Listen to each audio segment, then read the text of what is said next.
Yo, what's up everybody? My name is Gold, and today I wanted to talk about Sanji, who is my favorite character from One Piece, so of course I had to make a deck for him. I did end up winning my locals with this version of the deck that you see right here. However, I think it can be improved. After playing quite a bit of it, I think I know what cards work well and what cards are kind of just underperforming in it. So before I dive really too deep into the pros and cons of the deck and get into the strategies, I just wanted to share with you all the versions of the deck. So for those of you who like just, going to a video and looking at what the deck list is and then just trying it out for yourself, here's the first version of the deck, the second version of the deck right here, where I make some slight adjustments to the ratios and add in Paradise Waterfall, and then my third version of the deck, which of course adds 4 of the Boa Hancocks.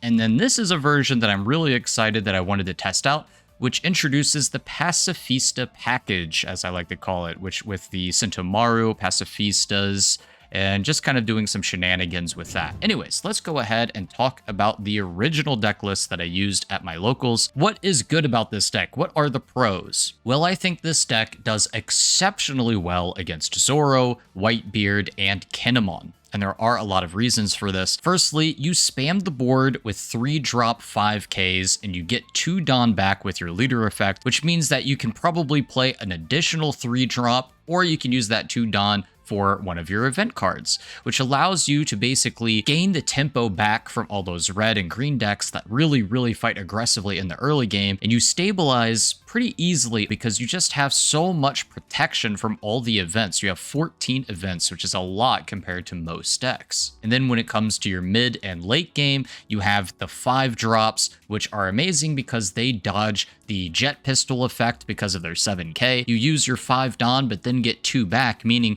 you're playing a 7k for basically 3 Dawn, which is insane, and you can just spam the board with them. And then of course your boss monster, which would be the 6 drop, which has a lot of attack power and dodges most things. Or of course you have 2 of the Doflamingos or 1 of the Mihawk, which I really don't think need to be explained. They're just very good cards, and you can play them on curve, get tempo back. Being able to play this on a 7-drop kid is absolutely amazing. You basically win the game from that point if that happens. They also have a lot of other good targets. Just about any 5-drop in the game, use it on a Blocker Law or even a Hawkins. When it really comes down to it, one of the biggest advantages of the Sanji deck is that it is a cheap budget deck that anybody can just get for extremely low price. I mean, the biggest cards are probably just the Blocker Law. Everything else is basically a common except for the Mihawk and Doflamingo, and even those are only a couple of bucks each. And all the vanillas are just pennies. The events might be like 50 cents each. I mean, all around, we're talking about a deck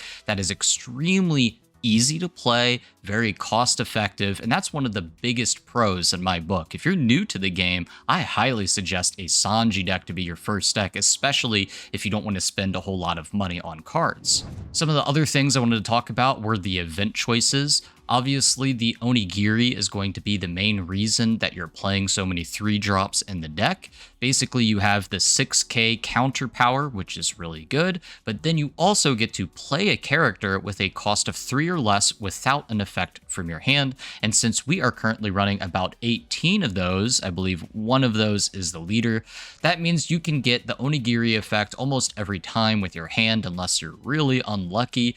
And then from that, that means you can actually dodge attacks and dodge effects. For example, let's say an enemy has Okiku, which is extremely good against this deck if they're able to rest all of your bigger cards. However, you can just let these cards die, then use the Onigiri after the Okiku effect has been used or their Dawn is all used up, and then you can drop the 3-drop afterwards, meaning that you'll have the 2 Dawn from your Sanji effect, allowing you to do another event potentially on your turn, or it just lets you have the 3-drop on your turn ready to go and ready to attack, dodging the rest effects of the enemy. So as you can see, the Onigiri is an extremely good card in this deck. I also run 4 of the Love Beams.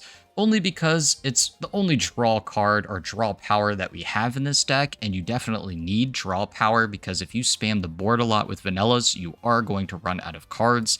And then of course we have Overheat that I use 4 of. This card is really good against green, putting Okiku's back into the enemy hand or maybe Raizo's. Basically it slows down enemies' tempo by a lot. It can also be used pretty well against other decks, maybe slow down the tempo of a red deck because they have a lot of low cost cards, or a Trafalgar Law deck. It all really depends what you're playing against, but this is something that I like to use aggressively early on in the game. I like to go second with Sanji because it sets the Dawn up pretty nicely, because when you get 4 Dawn, you're able to drop a 3 5k attack for 3 Dawn, get 2 back. Now you're at 3 Dawn, and then you can play 2. So that's one of the main reasons I like going second with this deck. You get to get an extra card, and you get 4 Dawn, which allows you to put 2 of your 5k attack 3 cost cards on the board, which is just a lot of momentum for the board advantage, and it's difficult for the enemy to deal with. And then of course you can just follow up with Overheat to get rid of whatever they're going to play. And then lastly, we have Punk Gibson, which is just an all-around really good card. It helps slow down the opponent and also rest any blockers if they have any on the field, so your big attacks can go through. Something I wanted to touch on is the negatives of this deck. One of the reasons why this deck is not tier 1 in my opinion is because it has a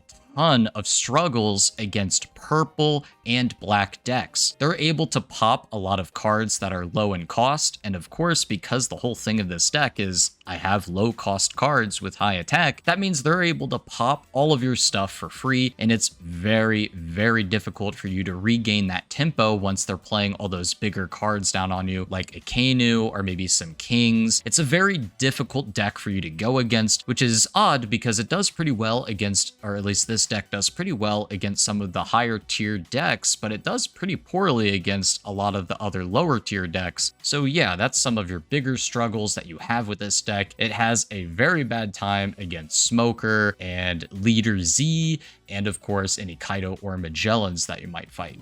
One of the other negatives of this deck is you don't have a lot of blockers. So if you're down on tempo and the enemy has a lead against you, it's a very tough time to try to climb back. This card does help you out quite a bit. It allows you to have some plays with Izo if you don't want to just use the 2k counter, but it also allows you to drop another 3 vanilla for free, which means you'll get your 2 Dawn back from the Sanji effect. So it's one of the best blocker options that you have. However, it's just not enough if you are behind in the game. So yeah, not having a lot of blockers is one of the biggest issues with this deck, and I think that is the perfect segue to talk about my other variations of this deck. Let's go ahead and take a look at them. So this is my second version of this deck. Some of the changes I made: another Izo, another blocker Law. I got rid of some vanillas in order to make room for it. And then I took away 1 Overheat and then got 1 more Punk Gibson. And lastly, I added in 2 Paradise Waterfalls, which is a card I think is actually really good. I think restanding the vanillas, especially if you have a lot of them on the board, is going to be pretty good. And I also think that a lot of people are not going to be doing 2k over a lot of the vanillas. For example, the Mihawk and the 5 cost 7k attackers, people probably aren't going to be attacking 9k into a Frankie or a Virgo, and I think Paradise Waterfall is a great way to save these cards as well as Mihawk. It might not be able to help with the 5k attackers too much, but the Paradise Waterfall is really good with the bigger vanilla cards that you have.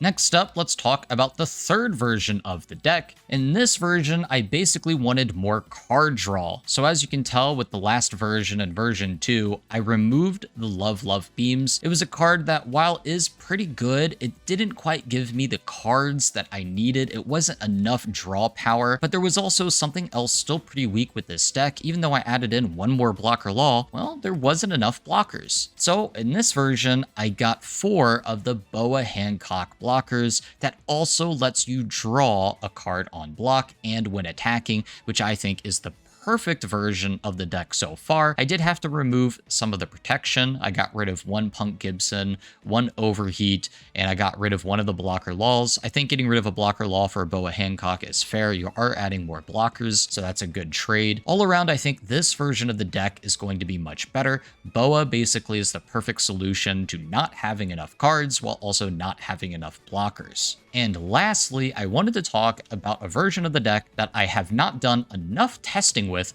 but I think is pretty fun so far, and I call it the Pacifista package. As you can see, the main version of it is we have 4 of the vanilla Pacifistas and then 4 of the blocker Pacifistas, which does fix the blocker issue, but this version of the deck doesn't have the draw power that the other decks have, and it trades it out for even more tempo. So of course the vanilla is self-explanatory, but we have Sentomaru here, who is a 3-drop 4K, doesn't quite swing for a lot. However, you put 1 Dawn on him, that makes him a 5K swing, and when you use his effect once per turn for 2 Dawn, you can play 1 Pacifista from your deck, allowing you to play a vanilla directly from your deck or a blocker if you need it. And what happens? Well, you use the 2 Dawn, play out the 6K Pacifista, and then you immediately get those 2 Dawn back from your Sanji effect. So you basically have quite a bit of tempo swing with this, and if you need to, it also gets a blocker out to help protect yourself. It could go either way. It has a little bit of utility with that. I think this version of the deck will be pretty fun and interesting to see that combo come out. However, the negatives are, well, you're not going to have the draw power from Boa, and you're not having the value from the 5-drop blocker Law, who I basically got rid of for this version. I think there are some events I could probably get rid of. After all, the Onigiri has a little bit less value in this deck because we're running the 4s, which don't have the ability to get out from Onigiri, as well as the Sentomaru. So yeah, there's a little bit more testing and ratios that I need to play around with in order to make this deck exactly work how I want it to,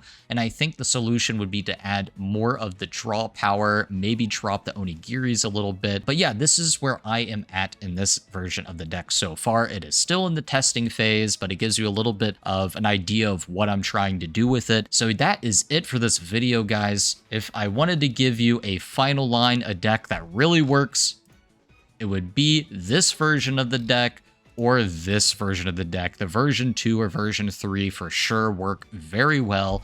I am still in the testing phase for version 4.